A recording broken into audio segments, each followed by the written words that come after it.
பாவம் இந்த படத்தில் நடித்த ஒரு பொண்ணு, விஜய் தங்கச்சியா நடித்த ஒரு பொண்ணு, ஏதோ அந்த பொண்ணை அறியாமல் சில வார்த்தைகள் பேசினதை ஏதோ பெரிய அரசியல் சாசனத்தையே திருத்தி எழுதிட்ட மாதிரி அவ்வளோ கேவலமா அந்த பிள்ளையை திட்டி, நிஜமா அதெல்லாம் பார்க்கும்போது ரொம்ப கஷ்டமா. அவர் இதெல்லாம் விரும்பவே மாட்டாருங்க. இப்படி ஒரு கூட்டம் இருக்குங்கிறதுனால தானே அவர் இவங்களை விட்டு தள்ளி போனது. அவர் ஒரு நெறிபாடுகளுக்கு உட்பட்டு ஒரு கூட்டத்தை தலைமை தாங்கி நடத்தணும்னு நினைச்சாரு. நிறைய மரக்கன்றுகளை வாங்கி ரசிகர்களை விட்டு எவ்வளவு மரக்கன்றுகளை நட்டார் அஜித்.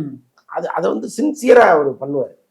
அங்கங்க இவங்க அடிச்சு நிக்கிறது, சண்டை போடுறது, ஒரு அரசியல் கட்சியோட போய் சார்ந்து நான் இவ்வளவு கூட்டம் இருக்கோம், உங்களுக்கு வந்து நாங்க சப்போர்ட் பண்றோம் அப்படின்னு சொல்லி பேரம் பேசுறது, இது எல்லாமே அவர் காதுக்கு வரும்போதுதான் ஐயோ இந்த கூட்டத்தை நம்ம திருத்த முடியாதுன்னு சொல்லிட்டு அவர் விட்டுட்டு அப்படியே ஓடுனது.